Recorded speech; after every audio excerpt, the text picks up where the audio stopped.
Alhamdulillah sehat, baik-baik Bu. Saya Kita di mana ya? terima kasih juga. Senang rasanya bisa ketemu di malam hari ini. Insya Allah. Apakah tidak mengganggu hari ini Bu?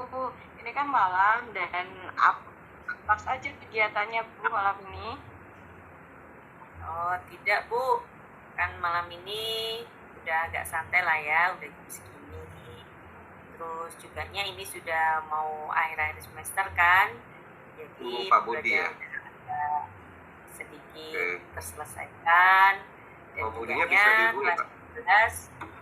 11 murid saya sudah mulai UKL, jadi kita bisa santai-santai berbincang Bu. Alhamdulillah. Gimana Bu Fitri, juga sehat kan? Alhamdulillah Bu sehat. Alhamdulillah banget nih bisa ketemu dengan Ibu bincang-bincang di sini.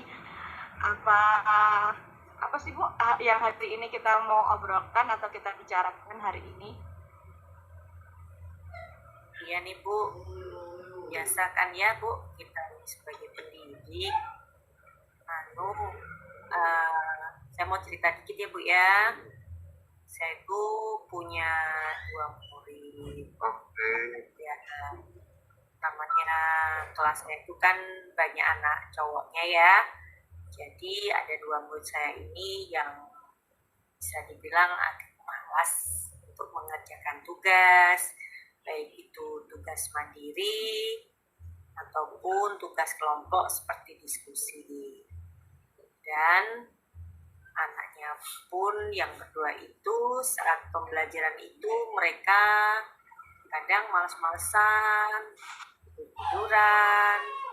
Padahal kan belajar juga untuk mereka ya Bu ya, buat bekal nanti kalau sudah lulus mereka bisa mandiri setelah selesai sekolah nanti. Juga tentunya orang tuanya kan suka kalau mereka rajin di sekolahan, pintar kan gitu. Terus saya juga berpikir sih, apa mereka ini bukan suka dengan saya ya, maksud saya ngajarnya gitu. Terus saya padahal sudah berusaha lah mendekatin mereka berdua itu Bu. Oh begitu ya Bu. Berarti berdasarkan keadaan tersebut, apa yang Ibu harapkan dari siswa itu tadi Bu?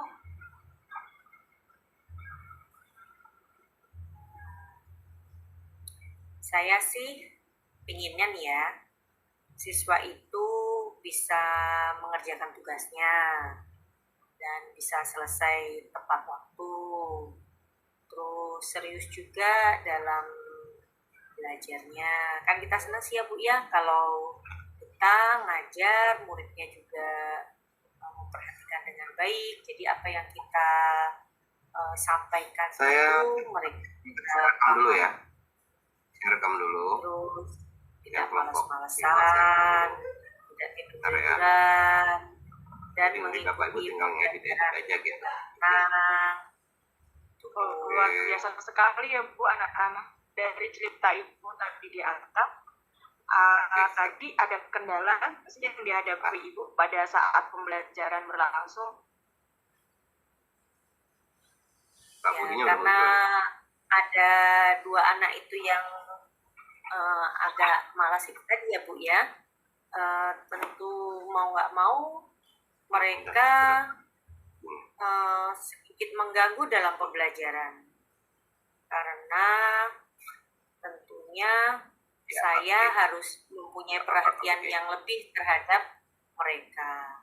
Misalnya tugas mereka agak lambat mungkinnya, ataupun mereka juga nggak mengumpulkan tugas, jadi malah menambah beban juga kan bagi saya juga bagi mereka.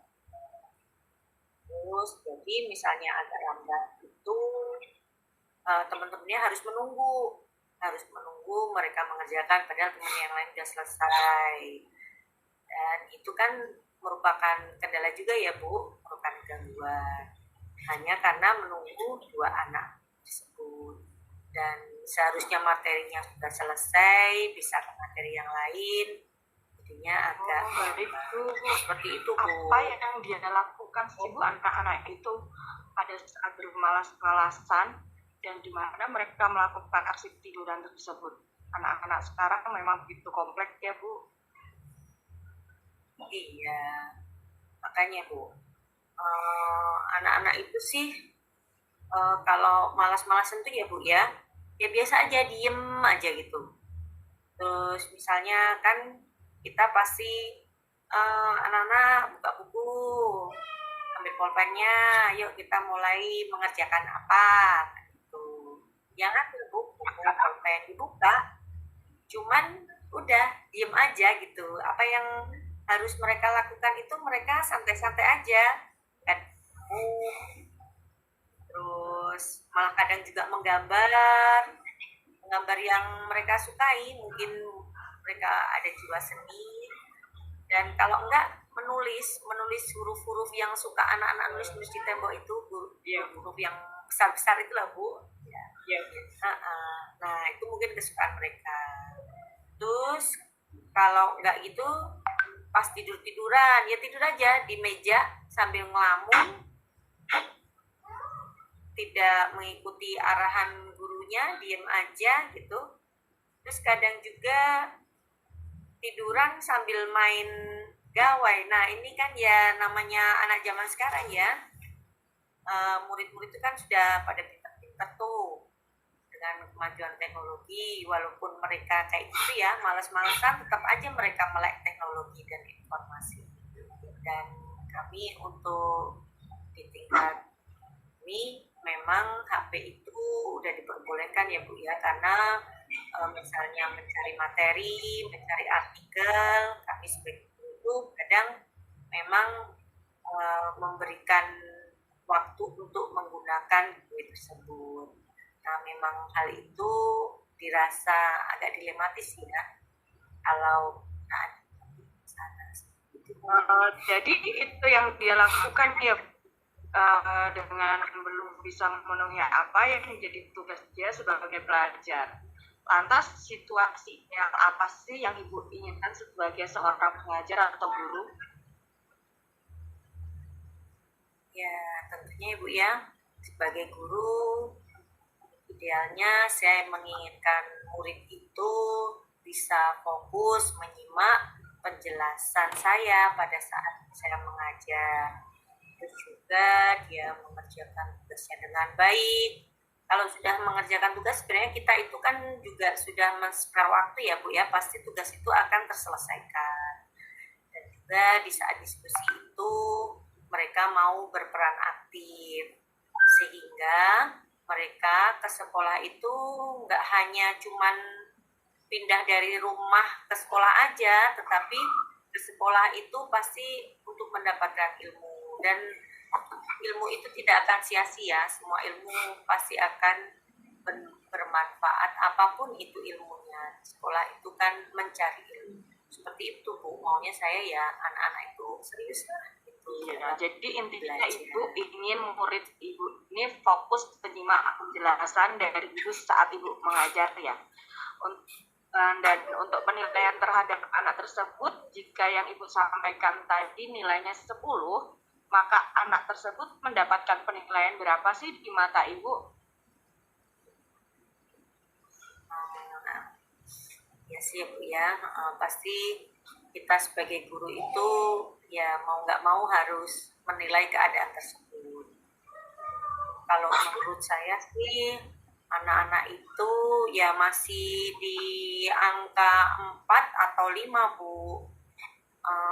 Tapi sebenarnya kita ini sebagai guru itu ya nggak boleh menjudge anak atau murid tersebut ya Bu ya dengan nilai seperti itu, karena setiap anak itu kan mempunyai kelebihan masing-masing, punya potensi masing-masing. Tapi karena di dalam pembelajaran itu mereka belum responsif, belum punya tanggung jawab, saya sebagai guru makanya memberikan nilai seperti itu, dan saya harus meningkatkan pembelajaran agar anak-anak itu bisa lebih baik lagi. Itu ya Bu ya. Kira-kira dari pengamatan Ibu, apa yang bisa membuat mereka menjadi fokus Bu?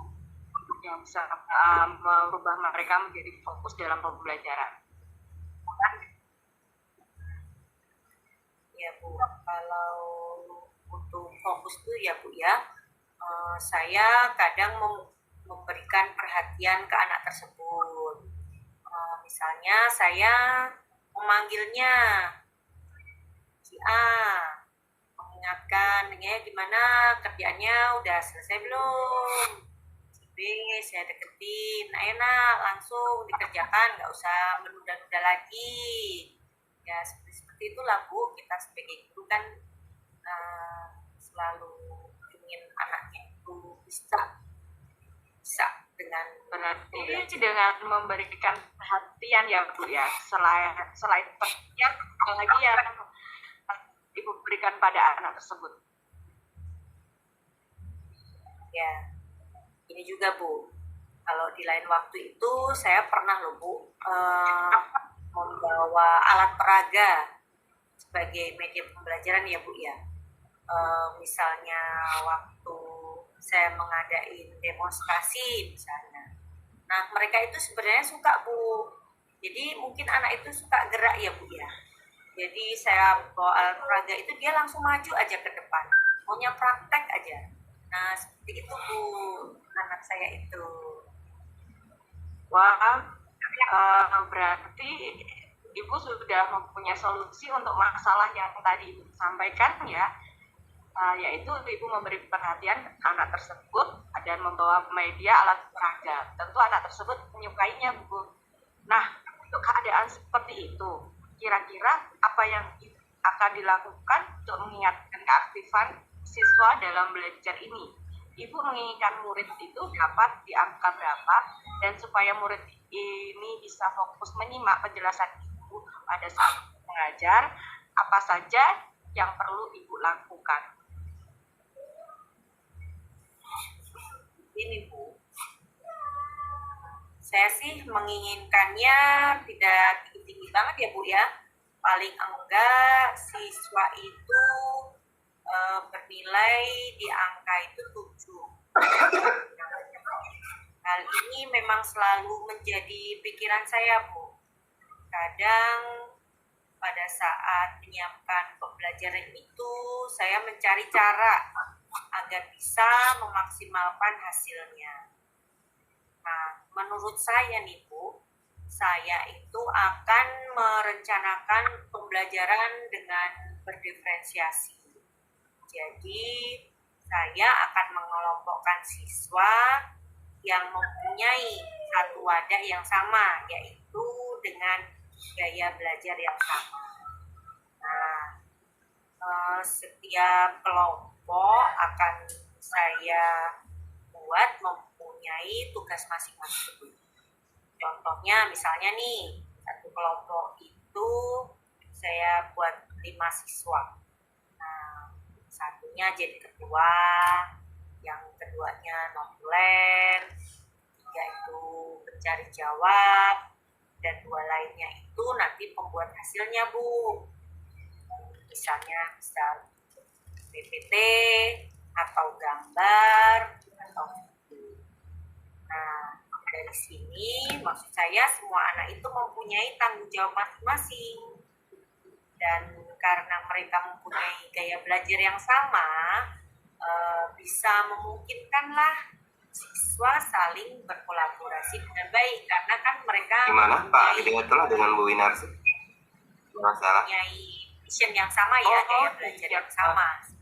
Dengan pembelajaran bisa Bu, sudah dimulai Bu, gaya belajarnya sudah di ya dengan pembagian tugas-tugas masing-masing. Nah, bagaimana agar silakan dimulai ya, dan mengerjakan tersebut dengan hati, maksudnya dia mengerjakan tugas dengan tidak beban, jadi dia melaksanakan dengan baik. Itu bagaimana cara? Ya juga tentunya murid itu kalau ke sekolah itu maunya biar senang ya Bu ya, nggak tertekan, nggak ini, jadi dia mengerjakan segala sesuatunya itu dengan senang hati. Nah, saya merencanakan dulu di saat mereka mengerjakan tugas agar saya pantau per kelompoknya Bu. Nah, bisa jadi nanti saya juga akan membantunya jika ada kesulitan, agar mereka itu merasa diperhatikan. Nah, kalau siswa itu merasa mendapat perhatian, tentunya mereka juga akan memperhatikan apa yang kita tugaskan ya Bu ya. Jadi biasanya kan seperti itu. Kalau membuat tugas tapi kita mendekatin mereka, nah mereka pasti akan memberikan respon yang baik. Nah, di saat nanti diferensiasi produk, saya akan mencoba siswa tersebut membuat hasil karya sesuai dengan kesukaan mereka Bu. Jadi hobi mereka tersalurkan dan hasil karya mereka itu sesuai dengan pembelajaran yang sedang dilaksanakan. Jadi mereka dapat dua-duanya Bu. Nah, di saat waktu yang luang juga bisa bincang santai dengan siswa yang mempunyai masalah tersebut untuk menguatkan keduanya bisa melakukan tugasnya dengan baik. Terus Ibu mau memulai rencana pembelajaran ini kapan? Sebetulnya sudah keren banget ini rencana pembelajaran. Terima kasih Bu. Ya, kira-kira mungkin minggu ini akan saya laksanakan. Untuk melaksanakan rencana Ibu ini siapa saja yang akan mendukung Bu? Yang akan Ibu ajak dalam kegiatan ini untuk berkolaborasi? Saya tentunya berkolaborasi dengan teman sejawat ya Bu ya, untuk berdiskusi mempersiapkan rencana pembelajaran berdiferensiasi. Terus kemudian agar tentunya itu kalau berkolaborasi dengan teman tentunya ada masukan. Dan satu lagi Bu, saya juga membutuhkan bantuan teknisi untuk mempersiapkan bahan praktek atau alat peraga yang akan saya pakai. Oh, keren banget. Kira-kira ini memakan waktu atau makan waktu atau bagaimana Ibu membagi waktu untuk pembelajaran yang seperti ini Bu? Oh iya, ini ya Bu ya. Bisa saya lakukan pembelajaran minggu ini, pembelajaran berdiferensiasinya terlebih dahulu saya akan mungkin untuk yang konten dan proses dulu. Nah, juga untuk pendekatan personal tadi. Dan untuk produk bisa menjadi tugas mandiri yang kita bahas untuk pertemuan berikutnya. Karena pembelajaran dengan berdiferensiasi ini memang membutuhkan waktu yang cukup lama. Bu, dalam minggu ini sudah dipersiapkan ya Bu dengan agendanya. Nah, kita sudah mau habis nih Bu, bincang-bincangnya tidak terasa nih. Sudah banyak banget yang kita dapat. Apa yang Ibu dapatkan dari pertemuan perbincangan kali ini Bu? Iya Bu, makasih banget loh ya Bu ya. Saya bertemu Bu Fitri ini, saya mulai tercerahkan dari kebingungan awal saya, di mana murid saya yang menyenangkan tersebut. Jadi saya di awal yang masih kebingungan bagaimana menangani siswa tersebut. Jadi nantinya saya akan memulai dengan pembelajaran berdiferensiasi. Sehingga semua siswa saya mendapatkan hak yang sama dalam pembelajaran dan sesuai dengan kesukaan gaya belajar mereka. Seperti itu. Baiklah Bu Feni, perbincangan kita semoga bermanfaat baik buat saya, buat Ibu. Bisa kita ketemu minggu depan dan ingin sekali melihat perubahan dari kedua murid tersebut. Semoga tambah keren ya Bu ya. Ya, insya Allah Bu, doakan ya Bu ya. Terima kasih loh Bu Fitri. Sampai jumpa lagi. Ya, Bu. Jangan lupa nanti calling-callingan minggu depan ya. Bergantian ya Bu Feni. Ya, Pak Rizkan yang satu udah ya. Ganti kita langsung lanjut aja. Ini di 7 berarti nanti di pas 18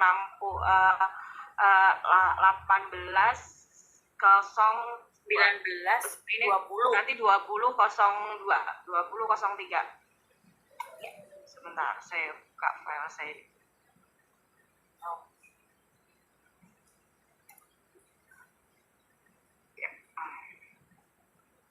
Ya Bu, bisa dimulai?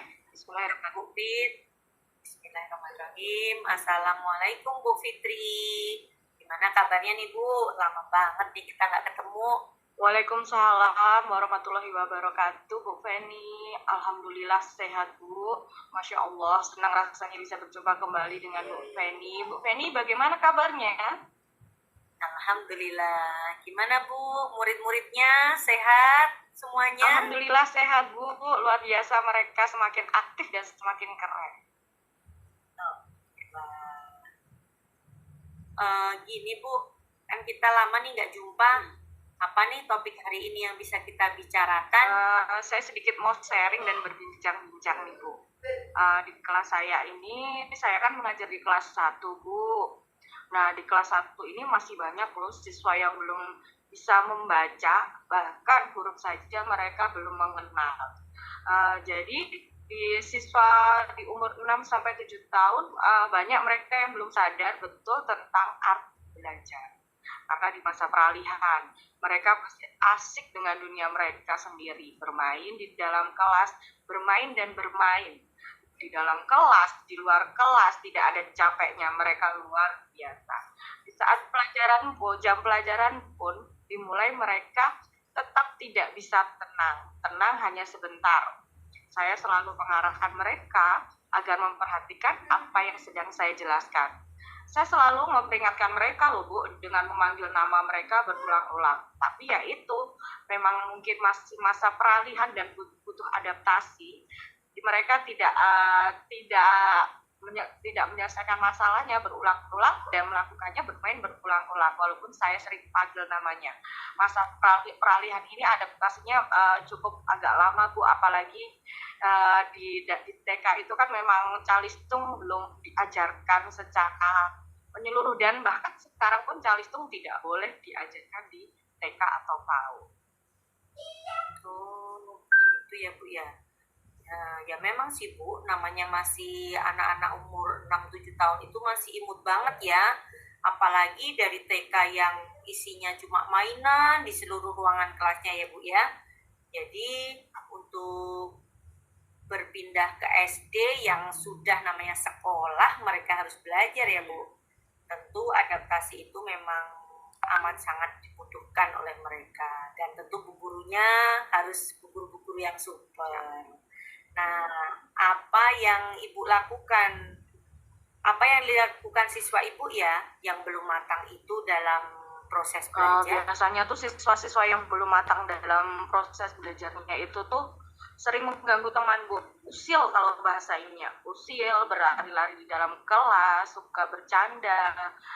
Nah, hal-hal itu yang kadang-kadang sangat mengganggu teman yang dia sedang belajar. Nah, kegaduhan di dalam kelas, siswa yang pertamanya konsentrasi menjadi ikut terpancing untuk ikut ribut, dan akhirnya tugas yang diberikan oleh guru atau saya itu tidak selesai dikerjakan.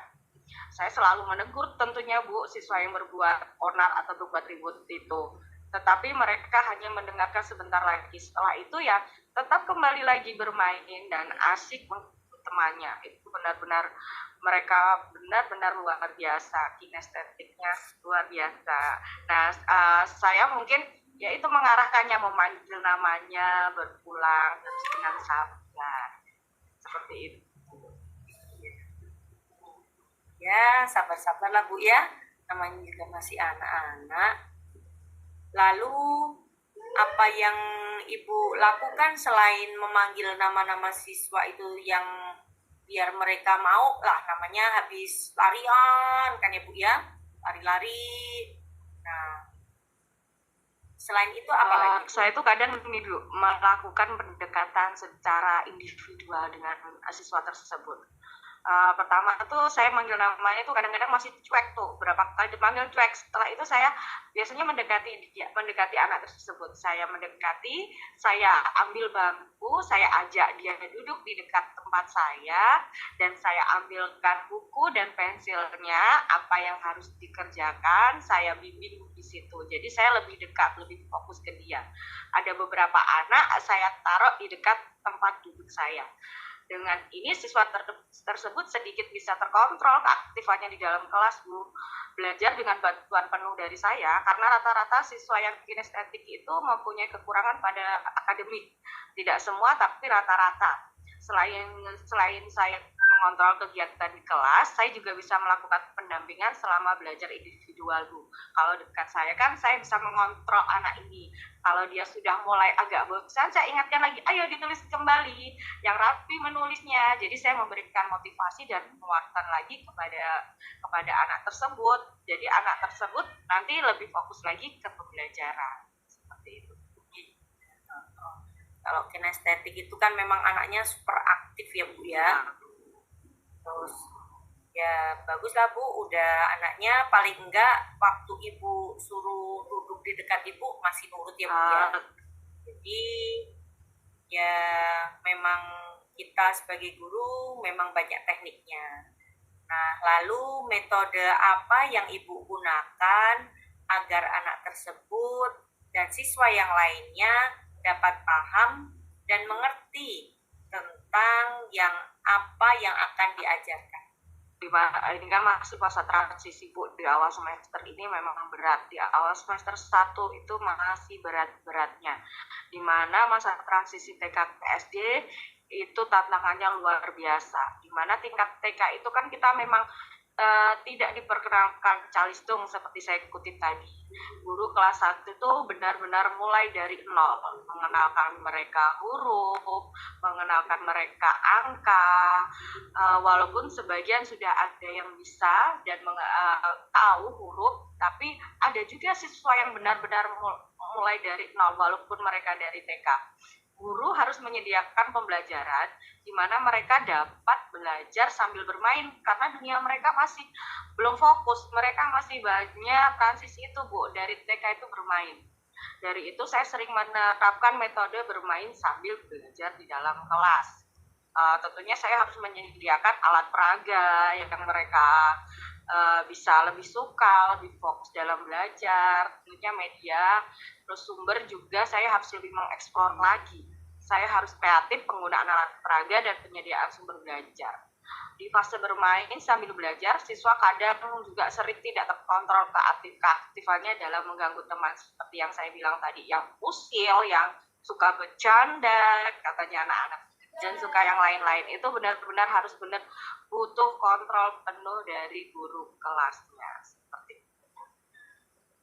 Wah, Ibu ini hebat banget sebenarnya loh Bu, sudah bisa mengontrol anak-anak yang super aktif tadi dengan mengajaknya duduk di dekat Ibu. Paling enggak mereka sudah udah bisa Ibu kontrol lah ya, jadi tidak lari-larian. Terus kemudian dengan adanya eh, alat peraga itu tentunya anak kecil itu kan suka banget dengan apa yang namanya mainan, apalagi ini mainan yang berguna untuk pembelajaran. Mereka jadi bisa tahu juga bermain sambil belajar ya Bu ya. Nah, apakah dengan metode belajar sambil bermain ini dapat meningkatkan pemahaman siswa kelas 1 Bu tentang materi yang Ibu ajarkan? Ini Bu, ini masih proses dan tentunya semua itu melalui proses yang panjang kalau kita mau dapat hasil yang kita inginkan, di mana tingkat kesabaran atau keterampilan sosial emosional guru ini harus benar-benar terbentuk, terlihat, benar-benar menguras energi, menguras pikiran. Masya Allah, tapi mereka benar-benar anak yang luar biasa, anak-anak yang hebat. Karakter siswa yang berbeda-beda, dari karakter, dari sikap, dari semuanya mereka benar-benar kompleks. Itulah yang membuat saya mengeksplor pembelajaran. Saya menjadi kaya akan ilmu dalam pembelajaran, ilmu mengetahui karakteristik mereka, apa yang mereka butuhkan, dan situ saya banyak belajar. Dan sampai sekarang proses itu pun masih berjalan, Bu. Dan alhamdulillahnya sudah terlihat walaupun belum signifikan, maksudnya hasilnya belum seperti tujuan yang diinginkan, tapi insya Allah berlahan dengan semangat yang benar-benar harus ikhlas tentunya. Saya akan berusaha dan saya juga harus terus memaksimalkan seluruh kemampuan saya yang ada pada diri saya, dan tentunya juga memaksimalkan kemampuan anak yang ada dalam kelas saya ini. Iya, memang kita sebagai guru itu harus maksimal berdaya upaya sehingga murid kita itu bisa sampai ke tujuan yang diinginkan ya Bu ya. Terus apa nih langkah selanjutnya yang Ibu terapkan agar siswa itu bisa kondusif dan materi dapat dipahami dengan baik? Langkah pertama, saya harus memahami karakteristik anakku. Dari karakteristik itu kan saya bisa belajar kesiapan belajar anak, kemampuan dia sampai sejauh mana, kesiapan belajar dia sampai sejauh mana. Lalu saya akan melakukan variasi model atau metode pembelajaran. Lalu saya membuat catatan pada setiap metode atau model yang saya gunakan untuk sebagai bahan refleksi saya. Jadi kalau di metode ini anak kurang nyaman nih, di metode ini pakai model ini anak kayaknya distrak nih, tidak bisa, berarti ini saya harus memvariasikannya lagi. Dan saya juga melakukan kolaborasi tentunya Bu dengan guru mapel atau rekan sejawat dalam kegiatan pembelajaran. Karena kan saya SD Bu, jadi guru mapel itu cuma ada PJOK, agama, dan bahasa Inggris. Saya berkolaborasi dengan mereka untuk pembelajaran. Saya juga memberi masukan ke mereka, mereka memberi masukan ke saya apa yang harus kita lakukan dengan anak-anak ini. Saya juga aktif melakukan komunikasi dengan orang tua siswa tentang perkembangan anak mereka di sekolah. Jadi saya ada interaksi dengan orang tua juga, Bu. Seperti itu. Iya, benar banget tuh Bu.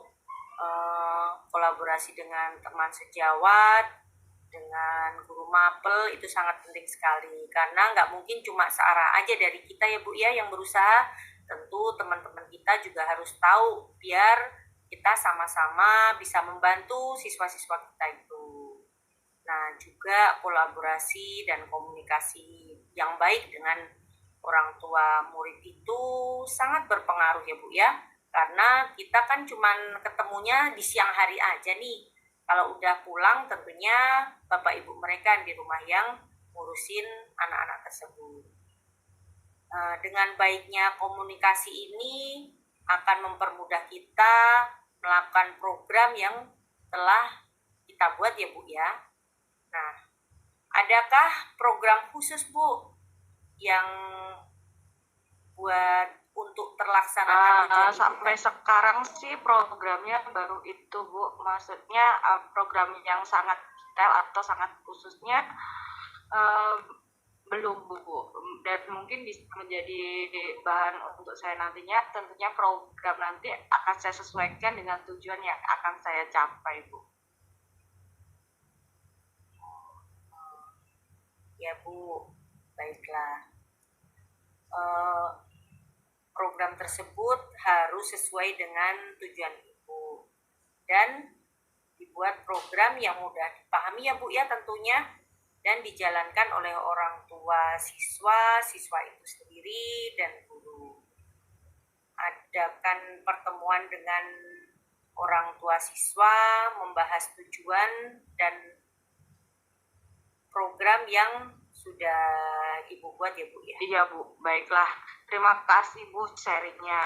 Kedepannya saya akan membuat program itu Bu, tujuan yang jelas, dan saya juga akan mengadakan pertemuan dengan orang tua siswa minimal 1 semester sekali atau 3 bulan sekali untuk mengkomunikasikan perkembangan anak mereka. Jadi saya juga tidak sendiri melakukan tidak searah, maksudnya searah, mereka juga harus ada di rumah meneruskan apa yang saya ajarkan di sekolah. Program ini juga tujuannya khususnya buat anak, tujuan utamanya buat anak. Saya hanya sebagai fasilitator, tentunya orang tua juga harus mendukung penuh dengan apa yang saya lakukan di sekolah. Jadi kerjasama itu sangat membantu banget Bu bagi perkembangan anak. Terima kasih Bu, sharingnya hari ini luar biasa. Saya sangat sharing ini membantu saya sekali. Sama-sama Bu Pit. Perbincangan kita ini semoga bermanfaat ya Bu ya.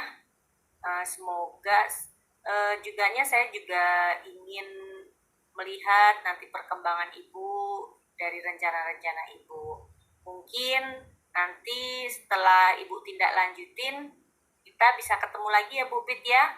Saya ingin sekali melihat anak-anak Ibu yang manis, cantik, super itu perkembangannya seperti apa. Masya Allah, terima kasih Bu. Insya Allah semoga kedepannya anak-anak saya dan saya diberi kesabaran, bisa mendampingi mereka secara maksimal dan hasilnya sesuai dengan apa tujuan untuk anak-anak. Semoga mereka juga dapat menemukan jati dirinya di usia yang masih ini, apa kelebihan mereka.